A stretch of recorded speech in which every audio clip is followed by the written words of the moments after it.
Today, we're going to be covering how to spot a fake Floyd Mayweather rookie card. Now, this is one of the most expensive boxing cards out there. A 9 is about $1,500, whereas a 10 goes for over $8,000. Fakes have recently been flooding the market, so let me jump on my computer and show you the differences between a real copy and a fake. All right, guys, so the fake one is here on the left. We have a real one on the right. We're going to do both the back and the front of the card.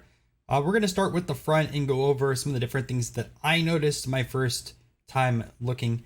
So the first thing I noticed, and I checked this with other examples that were graded, is this white spot over here. So this is a real example, right? And I noticed this little bit of white that sticks out.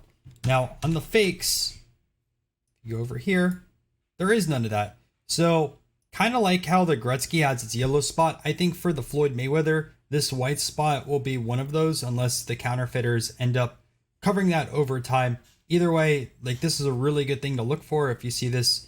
The counterfeits that I've seen so far do not have that represented. And by the way, if you're watching this in the future and counterfeiters have done it, always look for multiple ways the way a card is fake rather than just one specific thing.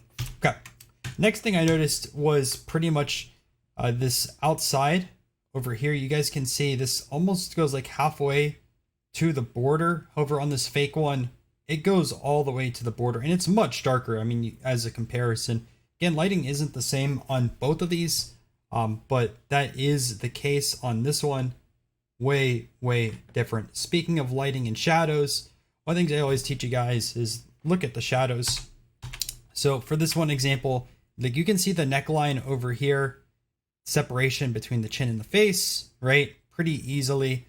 Again, on the boxing glove, you can see the bottom of the glove. A little bit tougher on this one, but that is also over there, right? It doesn't fully blend in with his chest. And we go over here to the fake example.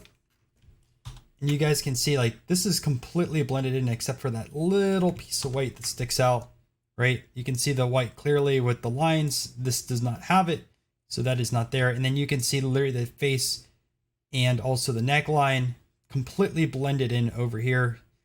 Other shadows you guys can look at is the forehead, quite different on that side of things. Much darker on this example compared to over here. Another thing I wanted to take a look at is the bar stool itself. You guys can see over here how much a shadow that they have associated with it compared to this one where it's much lighter. Dark shadow plus expanded outwards, very light. It is out there a little bit, but way difference in that side of things. So those are some quick things on the front of the card. We're going to flip over to the back so you guys can see even more. So let's flip that over. Here is the back of that one. And also go over here to the back. Now, as I go to the back as well, which if I can find a picture, there we go. I want to tell you guys, like in person, these cards are going to probably have a different card stock texture to them. So be wary of that. And again, sometimes it's best to buy a card that is already graded. Okay. So on the back, the big thing I've noticed so far, and again, could be lighting, but I definitely want to call it out, is the difference in the colors. You can see very bright with the boxing glove and also this line over here versus this one that is pretty dark. You guys can see that over there. And same with where it says pro record. So assume in person that these are going to be darker. They just didn't have the correct ink tones to be able to recreate this specifically, but that is there. And then also I always take a look at the copyright logos. This one actually is attached compared to this, but does look slightly thicker. I know these aren't the same exact size, but I always like to call that out just in case. So that is the Floyd Mayweather rookie card. There's probably a few other ways, but this one has been flooding eBay as of recently, so make sure to watch out for that. And if you guys want to purchase my book, Spotting Fakes, you can also grab that on Amazon. Teach you a lot more than was just in this video. Hope you guys enjoy. I'll see you next Friday.